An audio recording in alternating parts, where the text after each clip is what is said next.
Well, good afternoon. It's been an interesting morning. We've had rain, we've had some sleet in there. We've also had some snow in parts of the Northern Valley reported, and that's led to some slick spots because temperatures were at or below freezing. So as we're heading into the afternoon, we're still dealing with this because it's a narrow band of precipitation, but it's slow moving and it's been working its way slowly through Fargo-Moorhead. We've got some wet roadways here.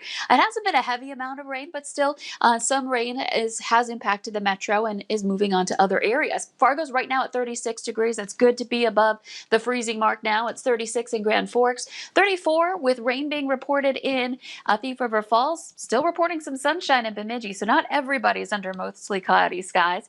And it's 36 in Fergus Falls. But check out Detroit Lakes. We're at the freezing mark right now, and the precipitation is just moving in. So that's a concern about some icy conditions, some slick spots potentially impacting us in that area where we are at or below freezing. And you could see that line of snow, rain, sleet stretching from the northern part of the Minnesota in our viewing area along the Canadian border all the way down toward Sisseton here this afternoon. Still working on clearing it out of eastern North Dakota with some spots in Richland County. But you can see some areas. Thief River Falls just reported a little bit of precipitation. It's stretching down toward Fosston, heading toward Bagley, and Mahnomen seeing some, also into parts of Nelson County. Fargo-Moorhead, it's quieting down little by little. You can still see a little rain on the eastern part of the metro, and over toward Detroit Lakes, starting to move into that area. This stretches down to Wahpeton, Breckenridge, and beyond. I'm just going to zoom into this little stretch of Highway 10 to show you the communities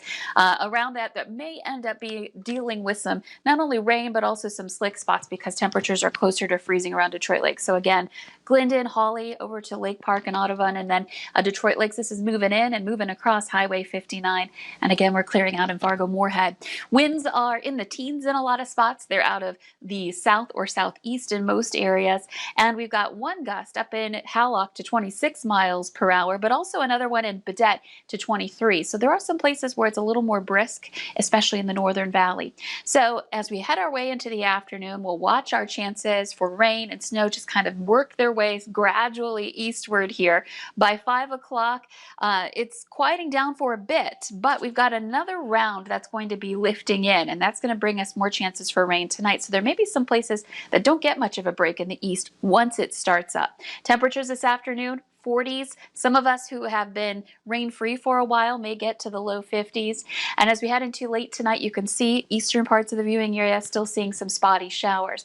Overnight, again, we're going to watch that chance for some rain increase into that area with off and on isolated to scattered showers. But look what's coming in from out west. This has been showing up for some time here today. Several model runs in a row, a chance for some rain and or snow initially in the morning hours Saturday in some central parts of North Dakota and into the eastern part of the state eventually into tomorrow morning. That's good because that's where we are driest is out west. So we need to see more of that moisture there.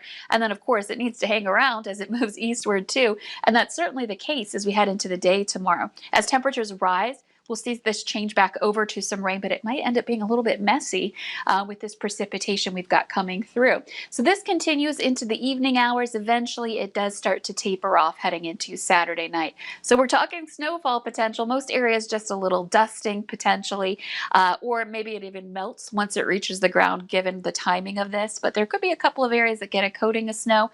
Rainfall potential, total liquid moisture, some areas in that quarter-inch or more range here with this latest round. This is including beyond today. So from here on through Saturday night. Sunday will be the quieter, nicer day of the two to be outdoors. And Monday, it's going to be a warm one and a windy one too.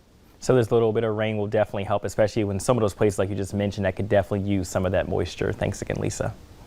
Well, straight ahead at noon, a deadline is fast approaching for Minnesotans to get their Real ID. Details are next.